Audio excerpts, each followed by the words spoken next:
अधेड़ उम्र का एक आदमी अपनी 10 साल की बेटी के साथ एक पहाड़ी की चोटी की तरफ बढ़ रहा था। खड़ी चढ़ाई होने के कारण वो बुरी तरह से थक चुका था और तभी उसका पैर एक पत्थर से टकरा गया, जिससे कि वो लुढ़कता हुआ पहाड़ी से नीचे गिरने लगा।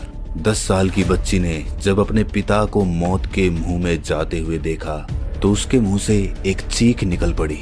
रात के काले अंधेरे को चीरती हुई ये चीख पास में ही बने आश्रम के सन्यासी के कानों में पहुंची।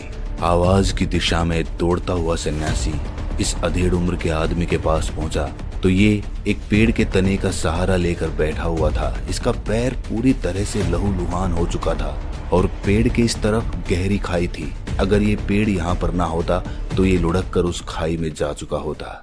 इसे भाग्य कहें या काल की गति, क्योंकि इतनी रात में सन्यासी पल भर में उनकी सहायता करने के लिए उनके पास हाजिर हो चुका था। वो उस अधेड़ उम्र के आदमी को अपने कंधे का सहारा देकर अपने आश्रम तक ले आया। उनके साथ उस व्यक्ति की 10 साल की बेटी भी चल रही थी। आश्रम में पहुंचकर उस सन्यासी ने उसके पैर पर मलहम पट्टी करते हुए उससे पूछा, "ऐ अजनबी, रात के अंधेरे में इस जंगल की तरफ कोई नहीं आता। रात में जंगली जानवरों का खतरा तो रहता ही है। अंधेरा होने के कारण रास्ता भी स्पष्ट दिखाई नहीं देता और बहुत सारे लोग इस रास्ते पर अपनी जान गंवा चुके हैं और तुम तो मुझे उन सब में से सबसे ज्यादा बेवकूफ दिखाई देते हो। तुम अपनी 10 साल की बेटी को अपने साथ इस अंधेरे रास्ते पर लेकर आ गए। शायद भगवान ने तुम्हारे कर्मों की सजा तुम्हें दी है, इसीलिए तुम ठोकर खाकर वहां से गिर गए।" उस आदमी ने रोते हुए कहा, "अच्छा होता कि मैं बचा ही ना होता। मैं बचना चाहता ही नहीं था। मैं तो खुद यहाँ पर अपनी आत्महत्या करने आया था।" वहीं आश्रम में खरगोश के साथ खेल रही अपनी बेटी की तरफ इशारा करते हुए इस आदमी ने कहा, "इसकी माँ बहुत समय से बीमार चल रही है।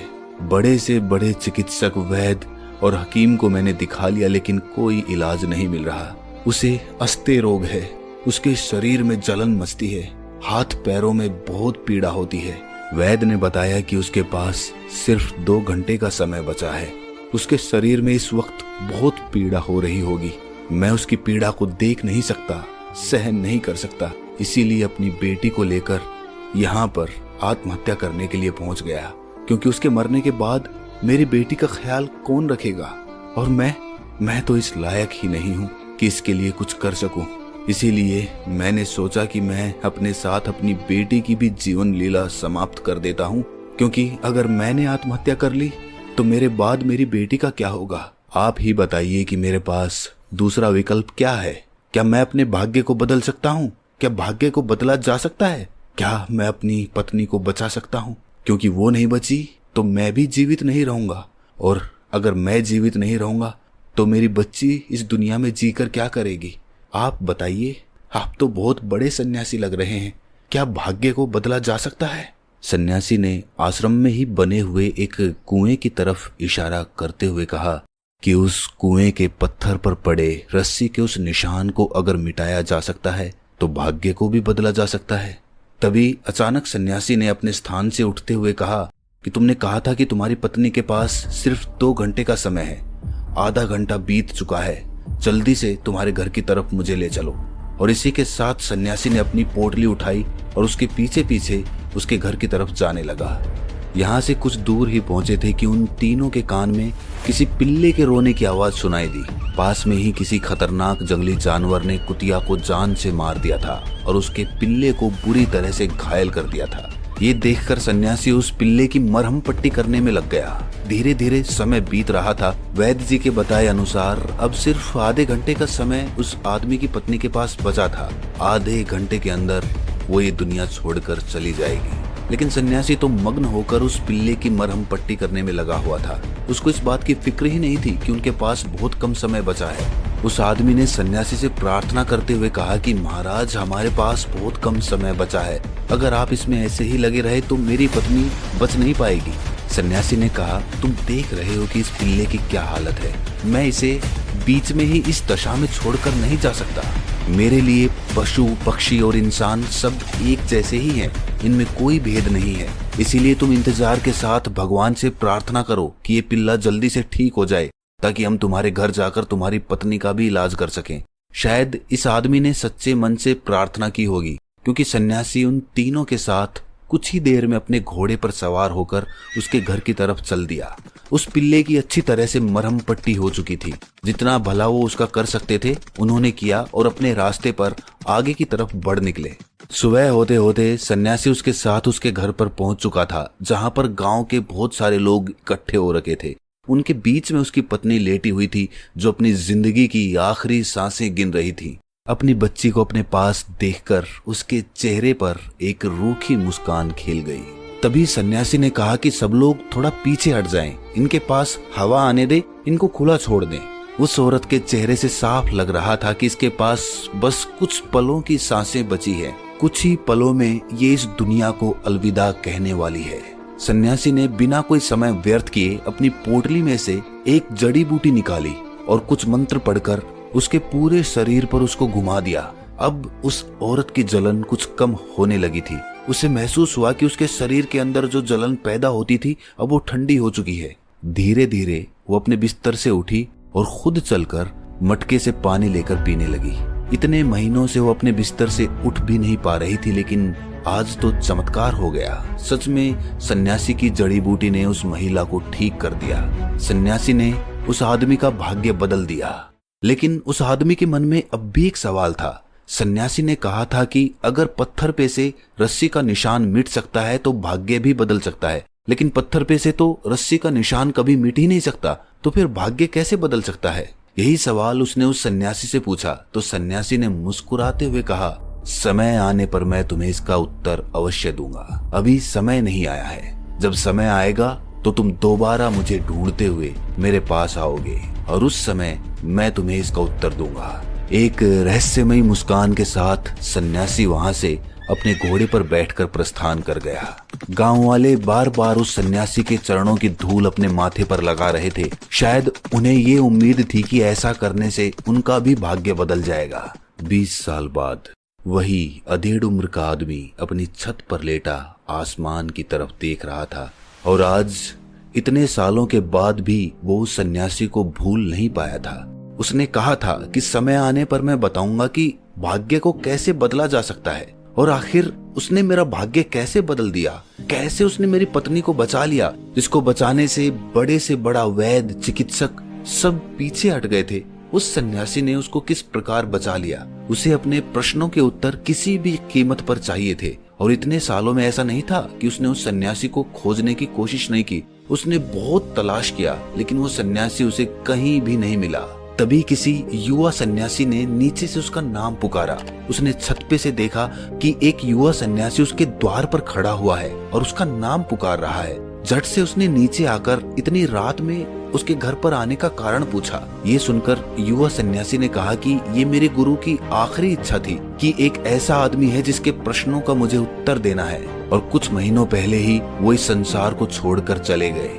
लेकिन जाने से पहले उन्होंने मुझे आपके बारे में समस्त जानकारी दी थी, और साथ ही मुझे ये आज्ञा दी थी कि मैं जाकर तुम्हारे प्रश्नों का उत्तर तुम्हें बताऊं। मैं तो अपने गुरु की आखिरी इच्छा, उनकी आखिरी आज्ञा का पालन करने के लिए तुम्हारे पास पहुंचा हूं। जो भी सवाल तुम्हारे मन में है, तुम बेहिचक होकर उन प्रश्नों को मुझसे पूछ सकते हो। इसके बाद वो दोनों छत पर आ जाते हैं। छत पर पहुंचने के बाद ये बुजुर्ग युवक उस युवा सन्यासी से कहते हैं कि तुम्हारे गुरु ने कहा था कि समय आने पर मैं बताऊंगा कि भाग्य को कैसे बदला जा सकता है। मैंने अपनी पत्नी की बहुत सेवा की, उसको मौत के मुंह से बाहर निकाला, उसकी अच्छी देखरेख की, जिसके बाद वो पहले जैसी हो पाई। लेकिन ठीक होने के बाद जब मैं बीमार पड़ा तो वो मुझे छोड़कर चली गई। उसने किसी दूसरे आदमी से शादी कर ली, और मेरी बेटी भी मुझे छोड़कर हमेशा हमेशा के लिए जा चुकी है। अब मैं जीवन में अकेला बचा हूँ। मुझे ये समझ नहीं आया कि जिस दिन मैं तुम्हारे गुरु के पास सहायता मांगने के लिए गया था, जिस दिन मैंने उनसे बात की थी कि क्या आप मेरे भाग्य को बदल सकते हैं या नहीं, तब तुम्हारे गुरु ने मेरी पत्नी को ठीक किया था, क्योंकि मुझे लगता था कि अगर मैं अपनी पत्नी को बचा सकता हूँ तो मेरा भाग्य बिल्कुल बदल जाएगा, मेरी जिंदगी में खुशियाँ फिर से लौट आएंगी, और इसीलिए मैं बहुत खुश था। लेकिन आज अपनी परिस्थिति देखता हूँ तो मुझे लगता है कि मेरा वो फैसला बिल्कुल भी सही नहीं था। काश वो उस समय मर गई होती, काश मैंने उसे बचाया नहीं होता, तो मैं इस तरह अकेलेपन में पश्चाताप के साथ अपना जीवन ना बिता रहा होता। जब उसे मेरी जरूरत थी तब मैं उसके पास था, लेकिन आज मुझे जब उसकी जरूरत है तो मेरे पास वो नहीं है।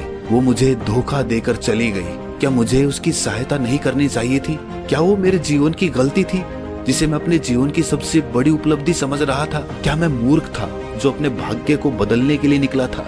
क्या भाग्य को बदला भी जा सकता है, या फिर भाग्य को हम कभी नहीं बदल सकते? आखिरकार मेरे जीवन में दुख लिखे थे तो मुझे दुख ही भोगने पड़ रहे हैं। युवा सन्यासी ने कुछ सोचते हुए कहा कि आपको इसीलिए बुरा लग रहा है कि आपकी पत्नी आपको छोड़कर चली गई। लेकिन इस परिस्थिति का दूसरा पहलू देखने की कोशिश करें।